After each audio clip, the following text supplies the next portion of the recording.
Bonjour à toutes et à tous, je me présente très rapidement, je suis Emmanuel Dutheil, le directeur de la rédaction du magazine économique Challenge, très heureux d'être avec vous en ce samedi matin. Alors il y a une phrase que l'on entend souvent, les jeunes ne trouvent pas d'emploi et les entreprises ne trouvent pas de salariés. Alors, Good morning, everyone. Companies can't find employees, employees can't find a job.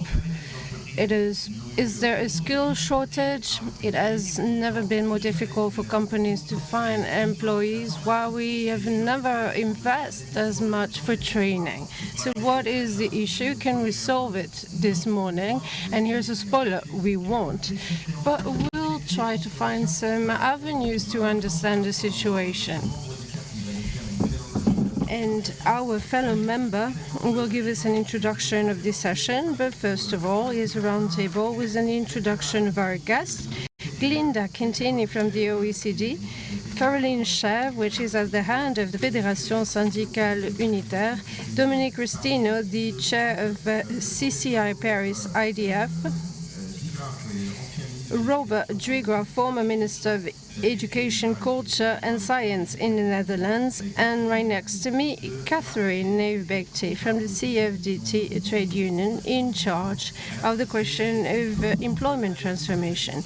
Let's start with Stéphane Carcillo, who is a member of the Cercle des Économistes and knows a lot about these questions, about the evolution of work. Please set the scene.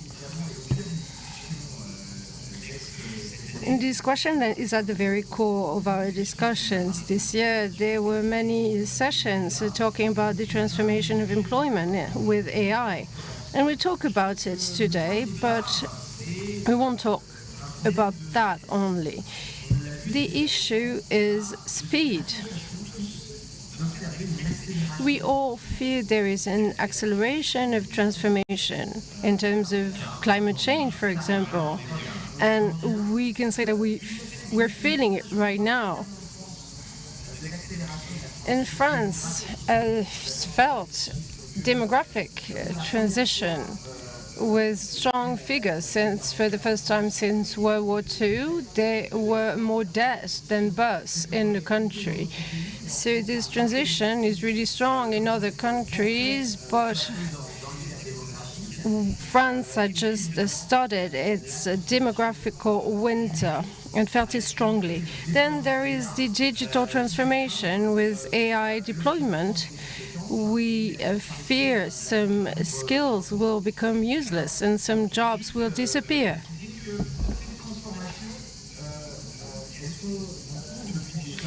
These transformations have been at play for a long time. Of course, they're accelerating right now, but they've been there for a long time. However, we have still managed to create many jobs in France as well in OECD countries. Faced with this transformation, there are fears, but those are not fears about the emergence of mass disemployment and jobs disappearance. We fear the transformation of employment. We fear not being prepared. We fear we won't all be prepared. We fear that many people will struggle to adapt to these transformations. And here's a figure, and Glenda will tell us more about it. Those are OECD data. In France, 27% of jobs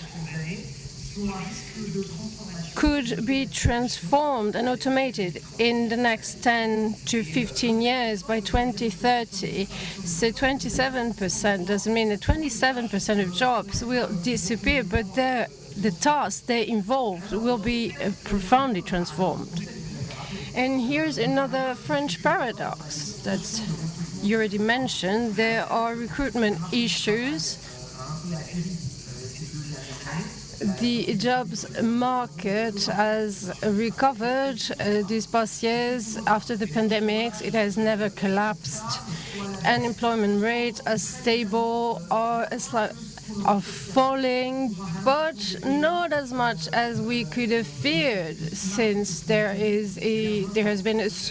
was a strong slowdown of employment 30 years ago, and there are still recruitment issues.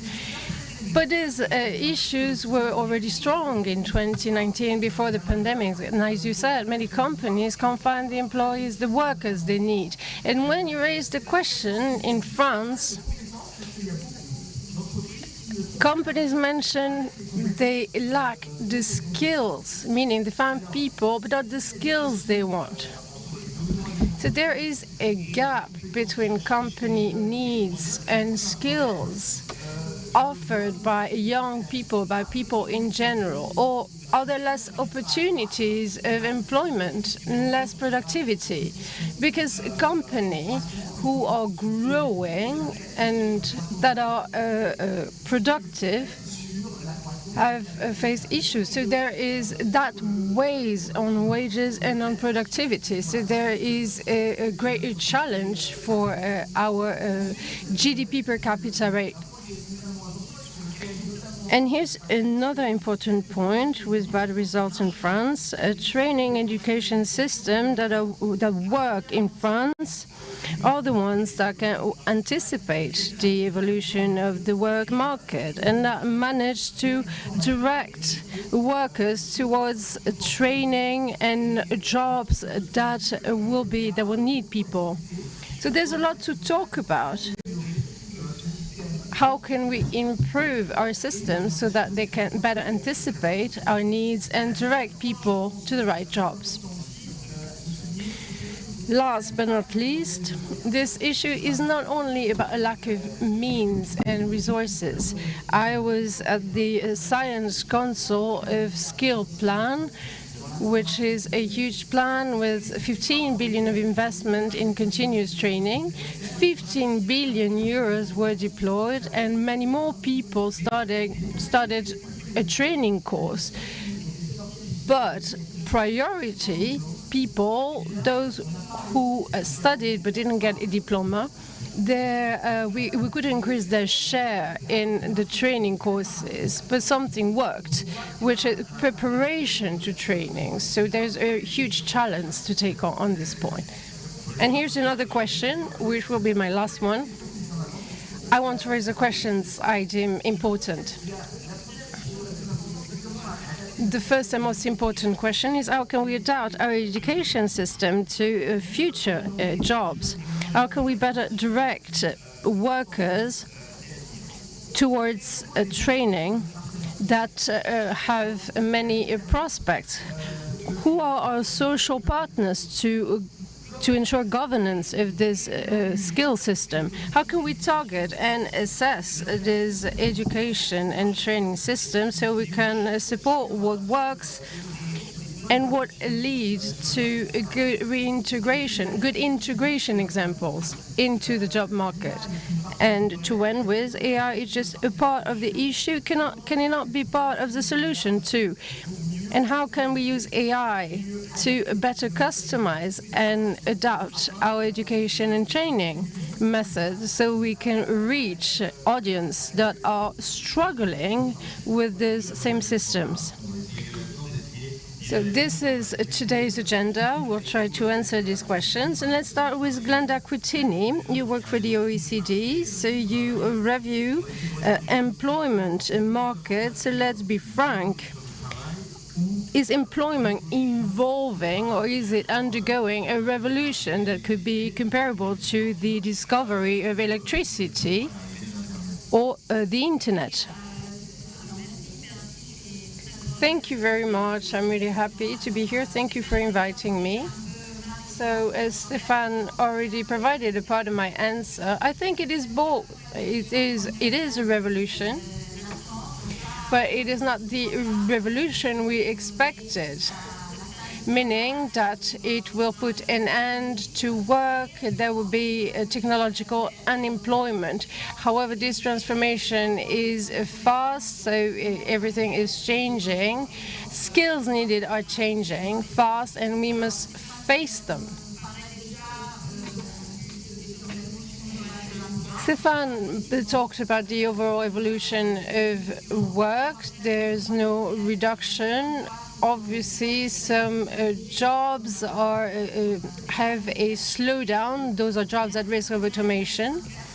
But when we carry out surveys with companies about AI, we always ask employers if, following the adoption of AI, they have decreased the headcount, and most of them answer no, and 20% of them say that they have increased the number of jobs.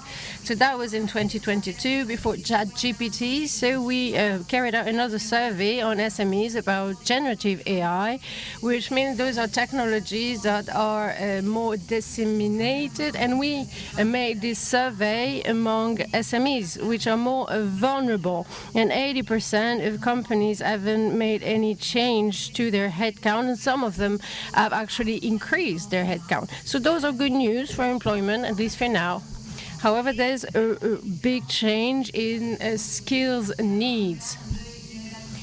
And there are also inequalities, which mean that jobs are maintained, but jobs and companies will be affected differently according to their level of qualification. As for skills, there's a rise in skills need, and many companies say that following the adoption of AI, they do not need highly qualified working, and I'm not referring only to coders or technicians that can ensure the maintenance of AI-based systems. The issue is that everybody must be able to understand how AI works at work, which means in their own job. This is about AI literacy. But we need complementary skills. You must be able to work with management, to do management, and we do need also more human skills like issue resolution and innovation. And in order to get these skills, we must modernize our training systems. There are training courses after the AI adoption within companies, and when there are trainings, then we're more likely to see that we're more productive, that we have more fun at work. So there is a positive effect for training and consultation. So as Stéphane mentioned, it is about social dialogue. But given the shortages, we must not act only on initial training, because it will take years to fill companies' needs.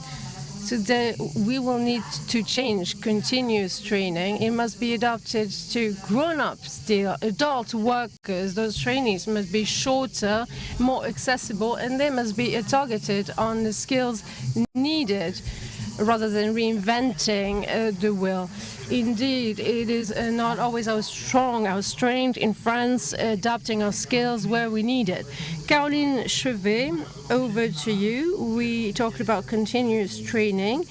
You represent teachers at the FSU. You are the biggest trade union on these questions.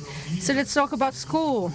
In era of AI, are we asking to schools to do a mission impossible? Thank you very much for inviting me. We started this session talking about acceleration, but now I may say the obvious,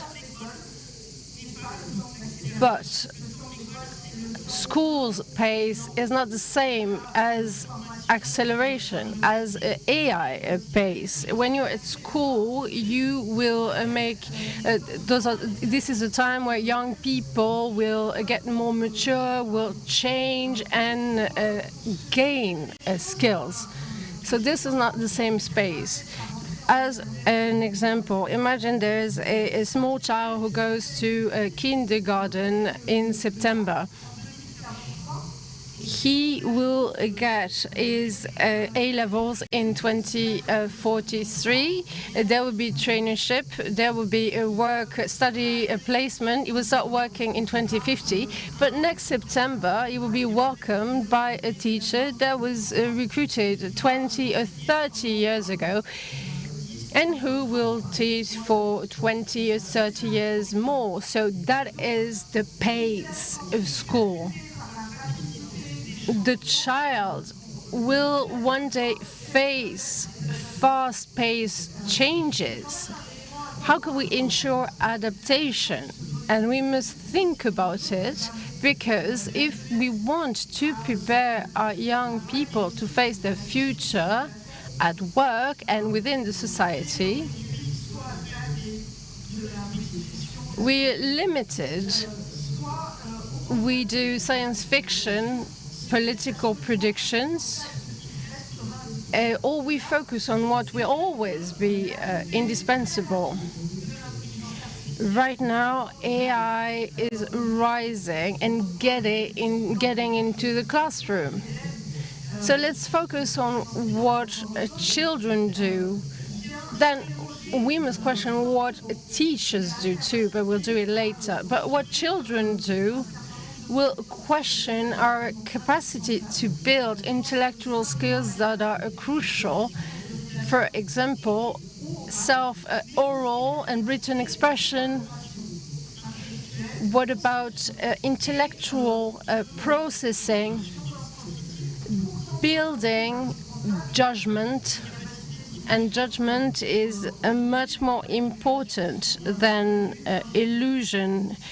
Even more important, since illusion and manipulation is ever present nowadays. So that what is crucial for teaching.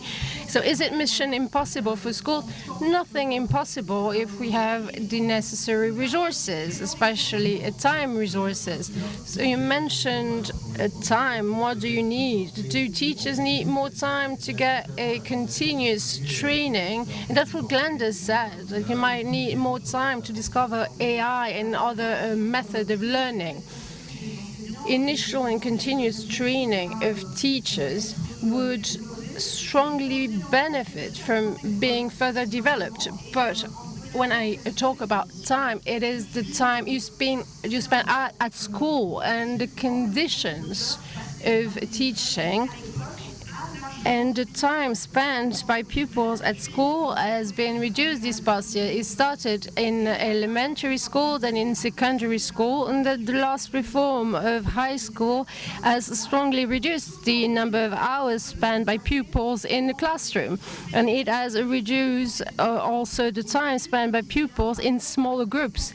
And nowadays, high schoolers spend most of their time in full classrooms with dense curriculum.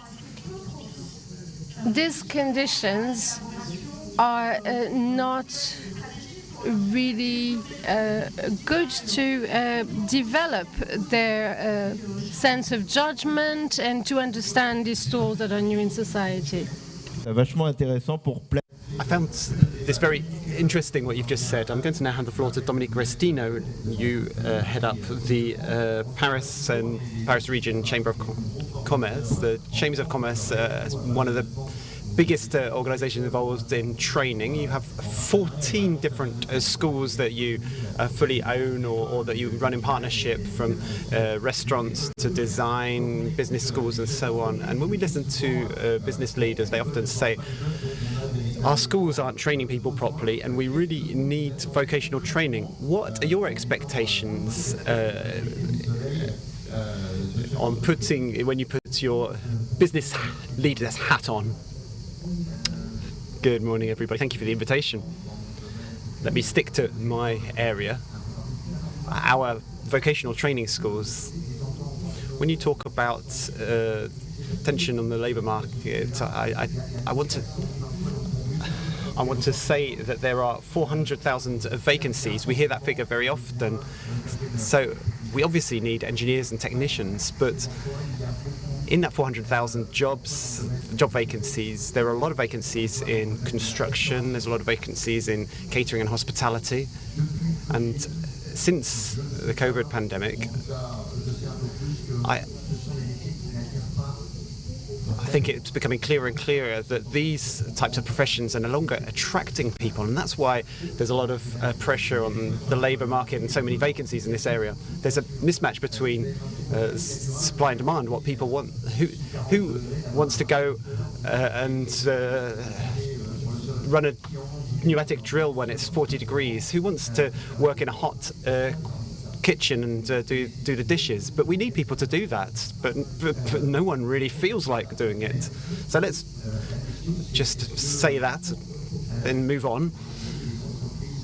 the next question is, do our companies know what they need, and are our programs, our curriculums equipped to match it? We have 14 vocational schools. One is called Chaussée ISEC. We've got some big business and management schools that are very well known and that have a worldwide reputation. We have one of the leading French gastronomic cuisine schools. The students there don't want to work washing dishes, but a lot of them want to get into gastronomy, or they want to go to the film and cinema school at Les Gobelins. They're very specific areas of training. We run vocational schools from the lowest to highest level. We train 75,000 people right across the Paris region using basic training, apprenticeship, work-based placements and lifelong learning programs. So how do we work? How do we do this? There are other worlds, universities, where people are trained for jobs that don't really exist, but we train our young people in direct partnership with businesses, because we're all about listening to what businesses want. We work hand in hand with them, and over the last 2 centuries we founded these training centres and schools hand in hand with businesses, but to meet business needs. So you tailor the trainings. Yes, over the last 2 centuries we've been training tailoring our training programs, and the rate of employment after 7 months in our schools is more than 90% success rate. That's pretty amazing, really. There was a slight drop last year. The figures were dropped right across the country. We dropped a bit less than others. We were around 80-something%, and so the schools run by the Chamber of Commerce in Paris, 2 of them have a non-profit-making association status, and the rest are other forms of structures. Thank you very much. Robert Dugraff, you're a former Minister for Education and Culture in the Netherlands. You understand French, I understand, but I believe you're going to speak in English. When we were preparing for this panel, you described education as like a high-speed train journey, but we don't know exactly where we're going to arrive. Tell us a bit more about training from your point of view. Good morning, ladies and gentlemen. I'm delighted to be here. Thank you very much for the invitation. Thank you for your warm welcome. And I very much hope that you will forgive me for speaking in English this morning. Predictions. The first prediction is that the future will be very uncertain. So if I want to go from A to B, the straight line is the shortest path. But if you don't know where B is, or you want to go to C or D. So I think actually the future is very uncertain and we have to navigate this. So I tell my students, you're not boarding a TGV, you're boarding a local train.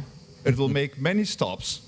And then they ask me, how do I know when I switch on the platform? So we have to train our students to skills to explore, to navigate, and the soft skills they already mentioned of learning how to learn, to be resilient, to deal with the uncertainties. The soft skills I predict will be the hard skills. They're very important. Yeah. The second point is we have to appreciate all forms of education. We often have a very one-dimensional view and process of elimination, a cours d'élimination. And I like to say that I brought one that, education is like a fan. It has many different directions. And they are all valuable. Academic, professional, technical, like gastronomy. They are all important, and I think we still have a very elitist view of education. And I think we need to explore all those directions. And in fact, we can learn a lot. In professional education, it's more an emphasis on skills. It's l'apprentissage is very important. These are things actually you usually do not see in the academic world. Yeah. And the third point, I think, is that education itself should become learning. So the education apprenante. And I think this is something difficult. And one thing I noticed as a minister, that every country thinks it's totally unique. So France is France, les Pays-Bas, les Pays-Bas.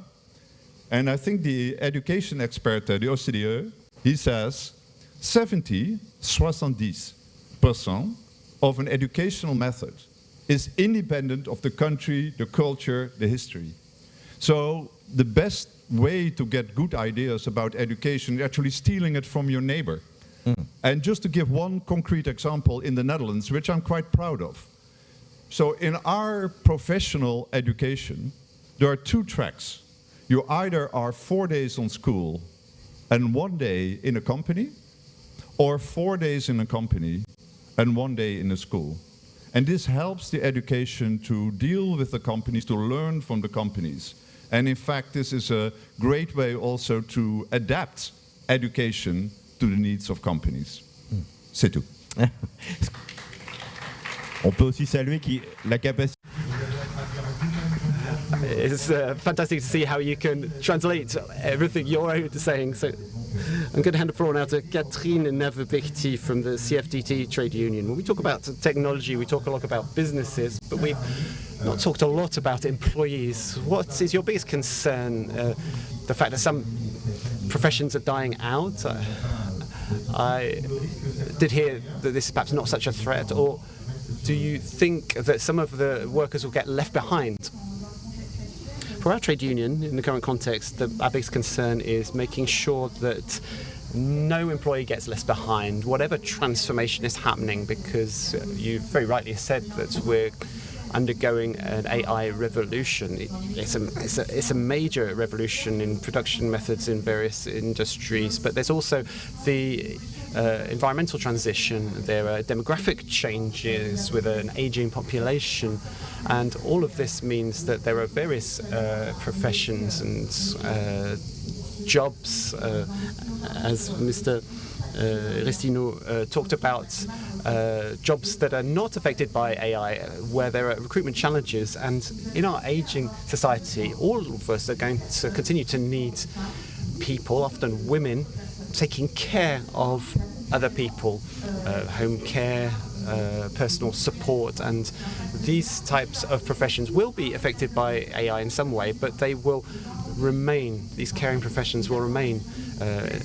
Education and teaching will be affected. AI might enable curriculums to be tailored to individuals, but we'll still need the people who are at the heart of education and training, the human contact, the people who deliver education, because transmitting knowledge is a very human activity. So we're thinking through all of these transformations, and what we believe is that in this context there will be professions and jobs that will change, but there will be new types of work, new contexts where people will be working. And in order to face this challenge, firstly, workers need to be supported. Secondly, employers need to exercise their responsibilities, particularly under French labour code.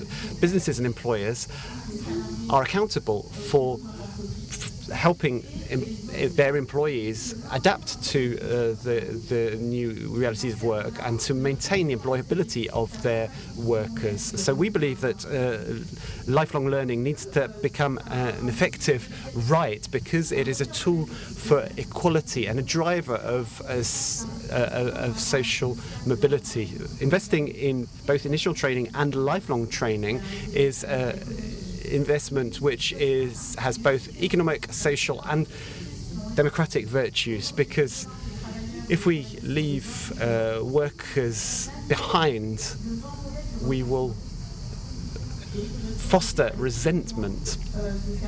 Our society needs to build social cohesion and leave no one behind in order to build a community, a society which can move forward. So we have a lot of things that we want to see developed in lifelong training. It needs to be a subject for a discussion between unions and employers. There needs to be a discussion of these issues in our industrial relations. It's something that needs to be discussed by trade unions and in the bodies where workers are representatives, where workers can think about the way their work is organised.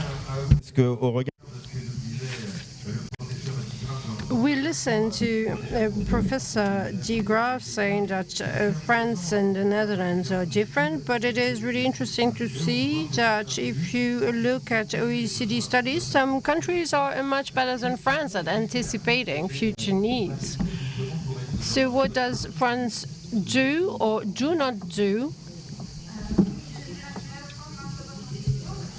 Yes, and I'll go back to your question, because you mentioned that we needed to assess skills needs, and some studies were made by France Stratégie and by the National Observatory for Green Jobs.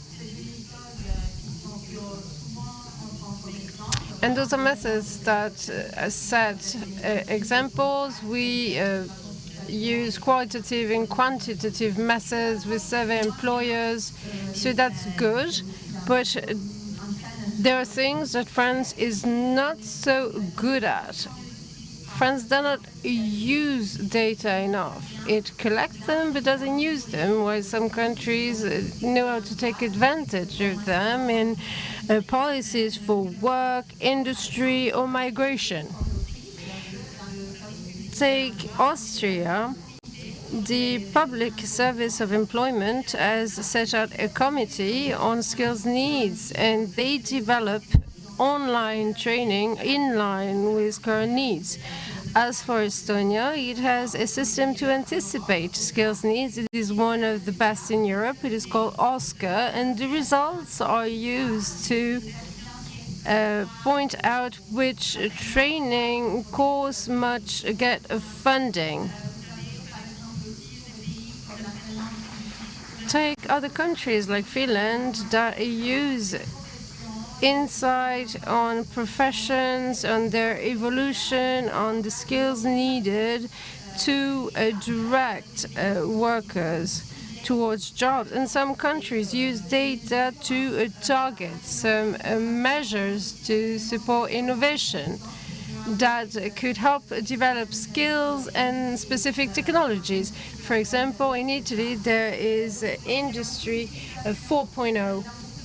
So you can use data in many sectors. We just finalized a project with Portugal in order to trace their model's results. We helped them develop their model, and we want to trace this model in young people's careers. So it is about people who just completed their studies and will get onto the job market, and there will be changes due to AI. So we will need to change the skills we need to develop among young people.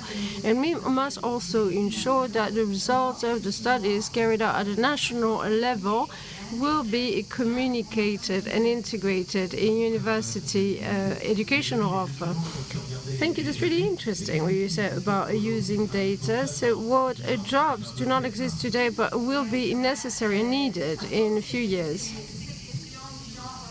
I don't really like these kind of questions. You know, you're being recorded, so your answer will be remembered in 10 years. So there are new jobs being created every year, or not. The same professions will remain, but they will change. We will change the various tasks, we'll mix them up, and their distribution among various professions. But I'll try to give you a creative answer. Imagine a job that makes a connection between human beings and machine. Imagine a job that can help distribute tasks among workers and machines so that tasks are being efficient and productive, so that jobs remain interesting for us human beings, and so that the process is transparent and ethical. Thank you very much. You deserved this applause. We are being really dynamic. I don't know, it is because you need some air. Like we would need some air would be greatly needed on this stage. Caroline Chev, we mentioned using data. Yes, it is true that sometimes we need to get closer to companies to know what jobs will be needed in the future. And do we need to connect schools and companies better, or do we still need to separate them? Connecting schools to companies, getting them closer. I've already heard about that. I started working several decades ago. It is a really catchy slogan, but what does it imply? The education system doesn't think that companies don't have their spot, don't have their word. And it has been so for a long time.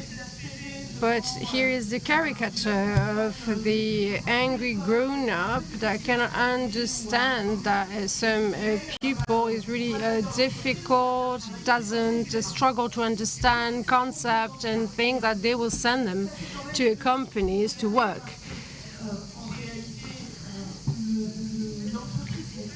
This is a stereotype, but companies are not the right place for pupils to get trained, pupils that struggled to learn at school, and student employers scarcely accept young people within their companies, young people that are struggling at school. Then the working world is a difficult one. There is the work law. There is a law on that matter. It is because this work can be tough. As a vocational training professor, we support our pupils when they do the traineeship within companies. And when they go to traineeship, they face discrimination. And young girls struggle to find a job, just like people with the young people with foreign origins and young people coming from the poorest groups of the society. So I do not think that a work-study placement will be a good and radical solution that can help train people. I do not think that companies are the right place to train teenagers.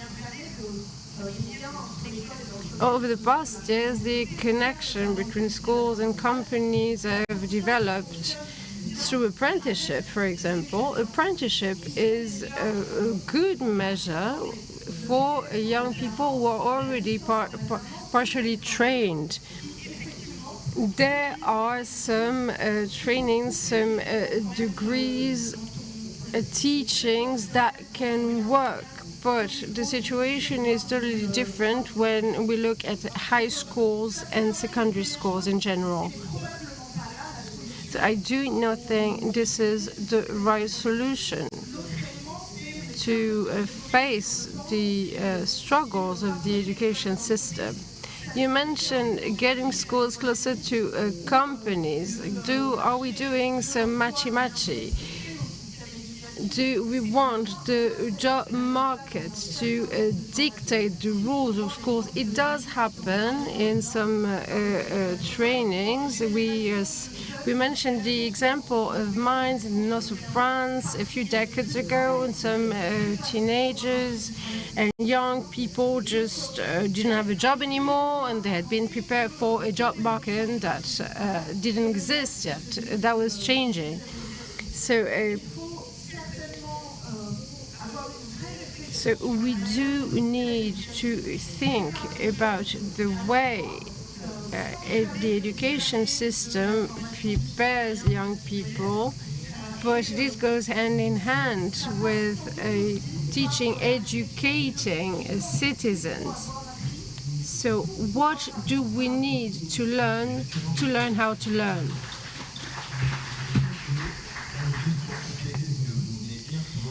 To add up on what you just said, when you go to school and you reach your 15 and 16, we talk about orientation, what you're going to study, and as you said, children going to school today will get to the job market in 2050. So we need to have a logical approach and offer a learning, a training that will be in line with the future. And sometimes we say that we must enhance orientation system within the educational system, but this educational system has changed a lot, and it is really focused on orientating, directing young people towards their future studies. So we encourage teachers to talk to students about their future. And this is what teachers in secondary school are encouraged to do. But then pupils could get competitive, which is dangerous. And this competitiveness reaches a peak during the A-level exams with the Parcoursup system of allocating students to their training. But this is independent of orientation programs. In the 80s and in the 90s, when some pupils struggled at school, we said we would orientate him, provide him an orientation, that we would direct it toward a vocational training. But then not many pupils got to the A-level. So we shouldn't use this to deny that the target of the educational system is to support children as much as possible and as long as possible without sorting out pupils too early. Si vous deviez changer. Dominique Restino, you run 14 different training schools. You're at the heart of the training system. If there was one thing that you would want to train in our training system, what would you change? What's your big idea? You can put it like that. There's one thing that I would like to make sure we don't change. That's a thing of learning how to learn.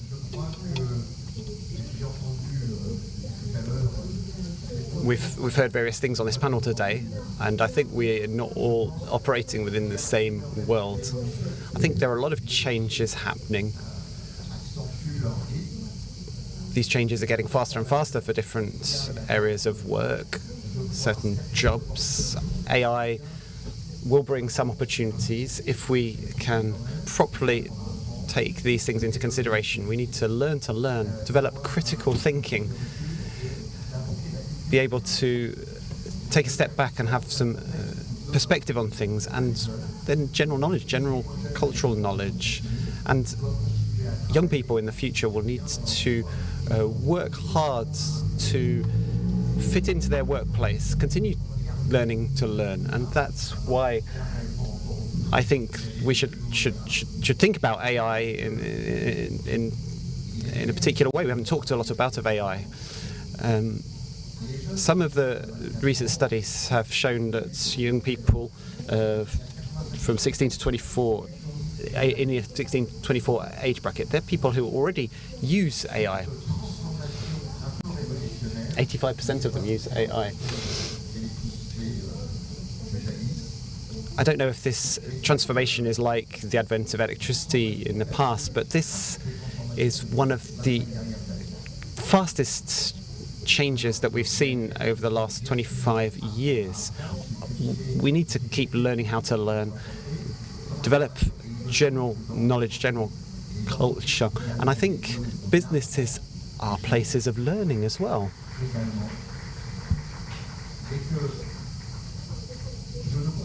I don't understand why we should see these two things as opposed, the world of education and the world of business. I head up a business where we have 16,000 young people in apprenticeships and other learning courses. When we think we've got, on the one hand, employees with organisations that say nothing must change in a very rapidly changing world, will end up running into a wall. How do you, as the Chamber of Commerce, support businesses? Because you're kind of a link between training, vocational training, and business leaders. Out of the 36,000 people in lifelong learning, there are business employees, but there are also business leaders, the bosses. And in all of our Chamber of Commerce processes, we provide support to business leaders to help them to understand the world of business and economics, how to develop their business, how to sell and pass on their business, but also how to manage transitions. We run training programs within our Chambers of Commerce in the Paris area and right across France. And I think I should say that we are the leading network for the real economy. We've got 100 chambers of commerce right across France, and governments like to work with us. We represent kind of the last mile in reaching businesses. 97% of businesses are represented by us, and 97% of them employ less than 20 workers. In our training schools, we provide support to help them develop critical thinking. We use AI increasingly, whether it's in our school called ESCP, which is creating a tech-focused training curriculum using OpenAI, or whether it's the ESEC training school that's developing a program along with Mistral AI. So we work in close partnership with businesses. We are a training provider, but very often our students are a bit older than those in other training schools, but we also have younger 16 to 18-year-old students. Sorry, I'm going on a little bit, but in the field of apprenticeship and training, there's a what we call the dropout rate, where the student doesn't fit in with the employer that they're working with. The dropout rate is around 27 to 30% in France. The dropout rate in our schools is between 5 and 7%, because we provide support before, during and after the training course, and that's why we have the 90% employment rates when people leave our schools. So you talk about the match between the students and the businesses. That's really important. So, Robert Dugraf, if you want to think about higher education and artificial intelligence, what would you teach differently in higher education?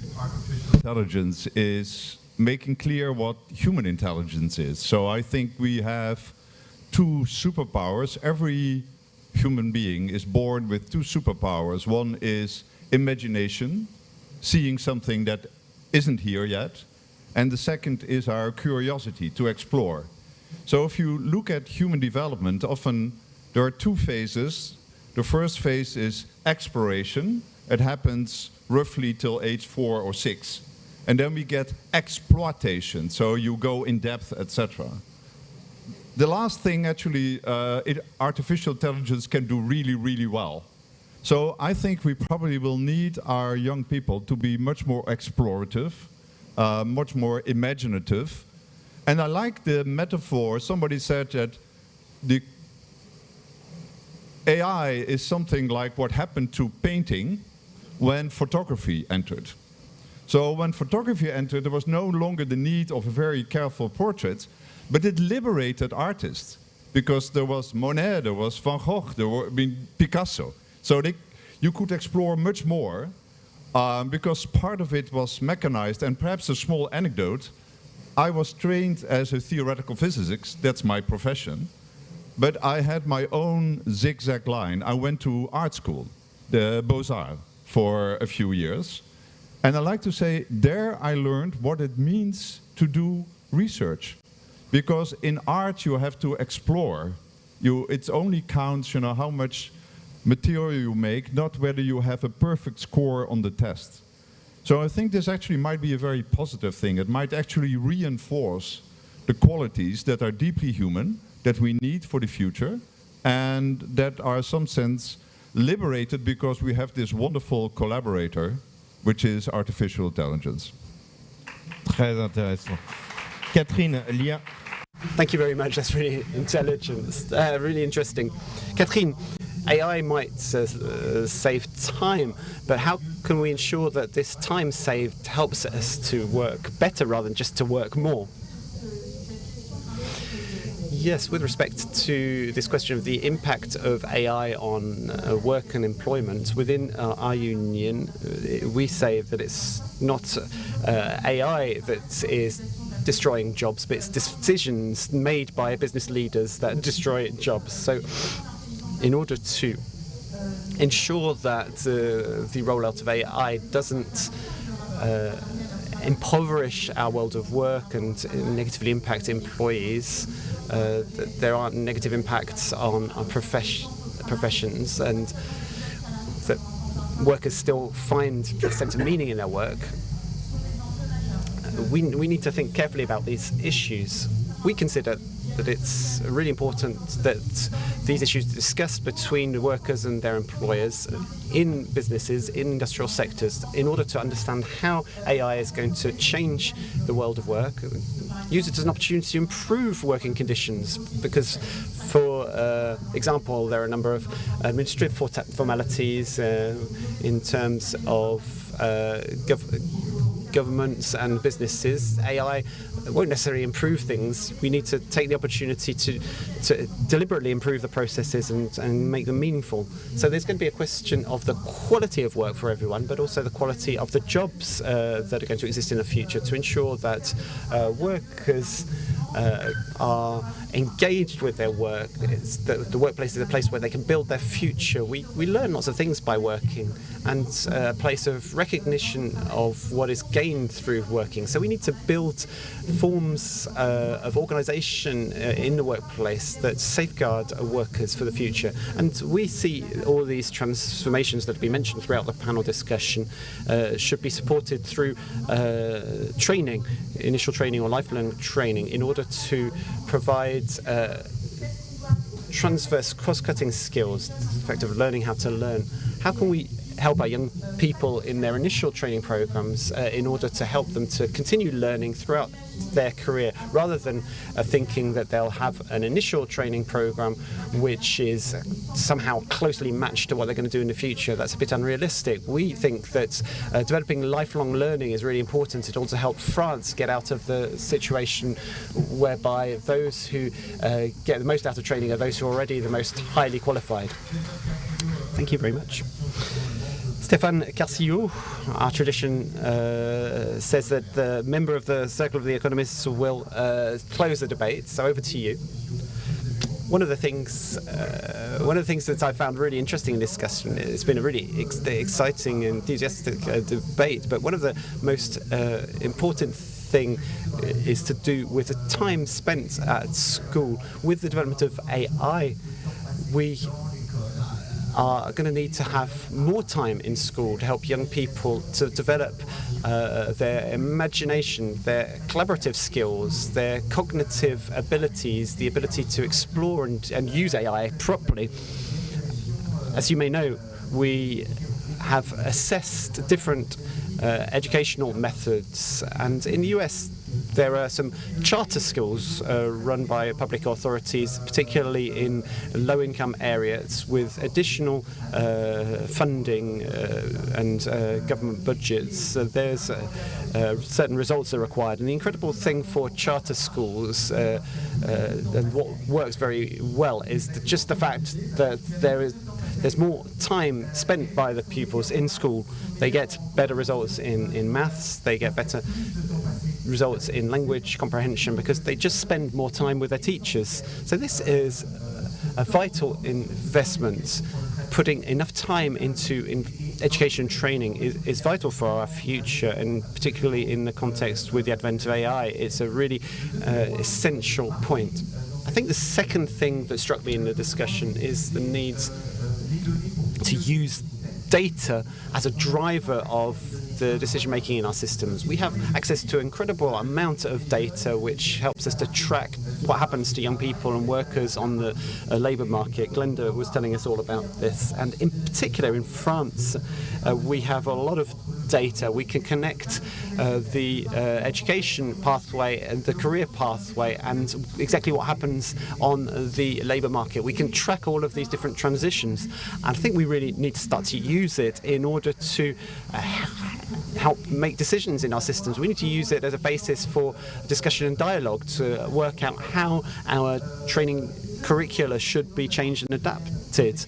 It's really important for teachers to know what happens to their students. So that's a way we could use the information. A lot of teachers and trainers are frustrated because they don't know what happens to their students. I think one of the key ideas is to develop information systems in order to work out what works and what isn't working.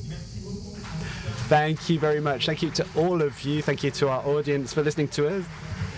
We've had a lot of applause, so enjoy the end of your conference. Thank you.